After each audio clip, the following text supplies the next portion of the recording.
আমরা বসে আছি, কর্মচারীরা মানে ধৈর্য ধরে অপেক্ষা করতে রাজি আছেন। যেখানেই থাকুন কোনো সমস্যা নেই। উনি তো কলকাতায় ফিরবেন না। আমরা 28 তারিখ থেকে আন্দোলন শুরু করছি।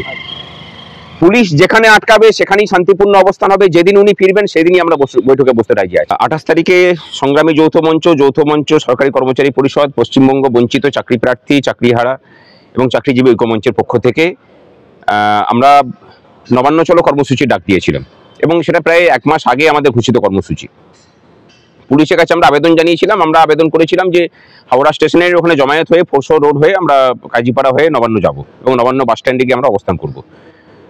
পুলিশ বলে পাঠায় যে আপনারা ওই রাস্তাটা খুব কনজাস্টেড, সুতরাং আপনারা অন্য জায়গা চয়েস করুন এবং নতুন করে অ্যাপ্লিকেশন করুন। সেই অ্যাপ্লিকেশন করার আগে আমাদেরকে যখন ধমকানি চমকানি দিতে শুরু করে, আমাদের মানে অন্যান্য মঞ্চগুলোর যারা নেতৃত্ব আছেন তাদেরকে, হাওড়ার সিপির নেতৃত্বে কাজটা হয়েছিল।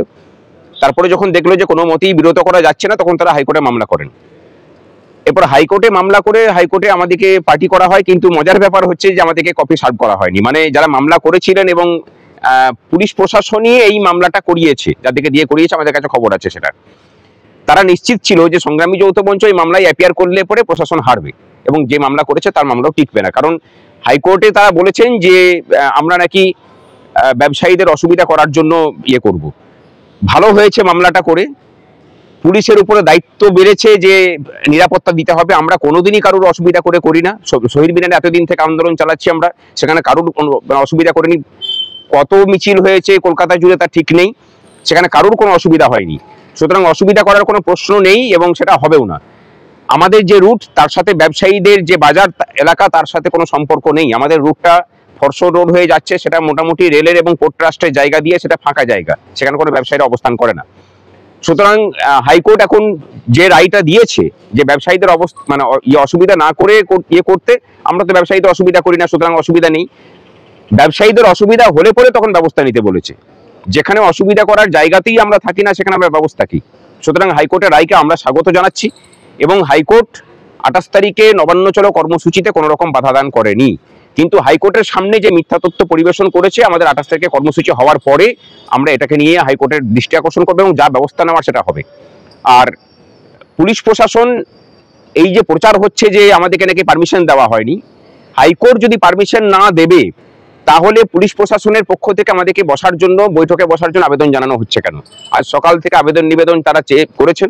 আমরা বলেছি আবেদন মানে আলোচনায় বসতে কোনো অসুবিধা নেই, আমরা আলোচনায় বসতে রাজি আছি। আগামীকাল হাওড়ার পুলিশ কমিশনারের সাথে সংগ্রামী যৌথ মঞ্চ সহ বাকি যে মঞ্চগুলো আছে তাদের নেতৃত্বের বৈঠক হবে এবং সেখানে বিকল্প যদি রাস্তা তারা করে দেন, কিন্তু আমাদের অ্যাসেম্বলি পয়েন্ট, যেটা স্টার্টিং পয়েন্ট, সেটা যেমন হাওড়া স্টেশনে ফিক্সড থাকবে এবং আমরা শেষে জমায়েতটা মানে নবান্নের বাস স্ট্যান্ডে গিয়েই করবো। এই জায়গার বদল হবে না। এরপরে বাকি যে রুট, সেই রুট প্রশাসন যেমন ঠিক করবে, সেটা যদি মানে উভয় পক্ষের সম্মিলিতভাবে হয় তাহলে হবে, না হলে পূর্ব নির্ধারিত যা কর্মসূচি আছে সেভাবেই হবে। দাবি অনেকগুলো আছে। তার মধ্যে প্রথম দাবি হচ্ছে 6 লক্ষ যে শূন্য পদ, সেখানে নিয়োগ, স্বচ্ছতার সাথে স্থায়ী নিয়োগ। 26,000 যে চাকরি গেছে, সেখানে ওএমআর পাবলিকেশন এবং যোগ্যদের তালিকা প্রকাশ। অস্থায়ী কর্মচারীদের স্থায়ীকরণ, ডিএ এবং নারী সুরক্ষা, এই সমস্ত কিছু দাবি নিয়ে আমরা নামছি এবং মানে অনৈতিক যে বদলি, সেই বদলি প্রত্যাহার, বিভিন্ন ডিপার্টমেন্টে বদলির সন্ত্রাস চলছে, সেগুলোকে প্রত্যাহার করতে হবে, এই সমস্ত কিছু নিয়ে। 28 জুলাই আপনারা করবেন, 28 জুলাই মুখ্যমন্ত্রী থাকছেন? নাই থাকতে পারেন, আমরা অপেক্ষা করব। আমরা বসে আছি, কর্মচারীরা মানে ধৈর্য ধরে অপেক্ষা করতে রাজি আছেন। বীরভূমে থাকবেন, জেলা সফরে? যেখানেই থাকুন কোনো সমস্যা নেই। উনি তো কলকাতায় ফিরবেন না। আমরা 28 তারিখ থেকে আন্দোলন শুরু করছি।